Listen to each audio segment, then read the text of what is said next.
ঐতিহ্যবাহী ব্রহ্মপুত্র থেকে স্বাগত জানাচ্ছি। বর্তমান আমরা মাছ ধরা নৌকায় বসে আছি, গল্প করছি।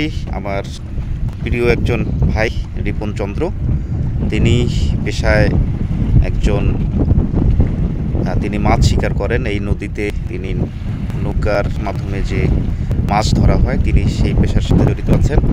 তো তার সাথে কিছু গল্প করব, আপনাদের সাথেও শোনার জন্য সরাসরি চলে যাচ্ছি রিপনদার কাছে। রিপনদা, কেমন আছেন? জি, আলহামদুলিল্লাহ ভালো আছি।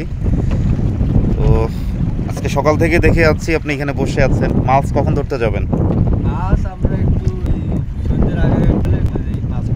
আচ্ছা, কতক্ষণ থাকেন মাছ ধরতে গিয়ে? এই 4-5 ঘন্টা থেকে আসি। মাছ খাওয়া দেয়, মাছ খাওয়া দেয়, আবার চলে আসি বাড়ি। কোনোদিন ঘুরে আসা লাগে, আবার কোনোদিন মাছ পেতে হয়, কোনোদিন না পেতে হয়। আচ্ছা আচ্ছা, এখন কি মাছ একটু কম পাওয়া যায় নাকি? আচ্ছা আচ্ছা আচ্ছা, মানে কত দূর যান, মানে দূর দূরান্ত না আশেপাশেই আপনারা? 20-5 কিলোমিটারের ভিতরে ঘোরাঘুরি করি। এটা তো অনেক চ্যালেঞ্জিং, এত নদীর মধ্যে একটা ভয় থাকে, দুর্ঘটনাও ইয়ে থাকে। এটা আমি আল্লাহ বলতে পারবো না। আচ্ছা আচ্ছা, একমাত্র আল্লাহ।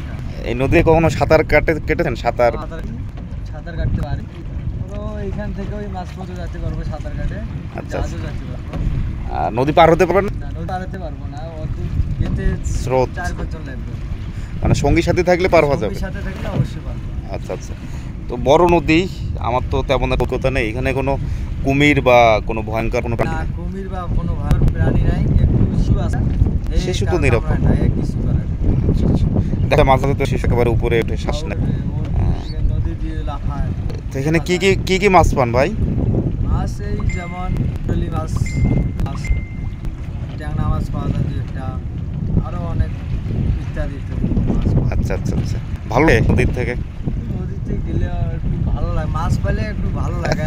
আর মাছ না পেলে তো ঘুরে এলে একটু সমস্যা আর কি, টাকা এত না থাকলে আর কি চলার মতো কোনো আচ্ছা আচ্ছা, সেটাই তো। না অবশ্যই, তো আগের মতো মনে হয় মাছ পাওয়া যায় না এখন, একটু না আগের কম? মতো মাছ পাওয়া যায় না। এই পানিটা যখন একটু উপরে উঠবে, পানি যখন বাড়তে শুরু করবে, তখন একটু মাছটা একটু করা থাকে। ভালো লাগলো কথা বলে। তো থাকবে ইনশাল্লাহ, আরও দেখা হবে। আপনার জন্য শুভকামনা।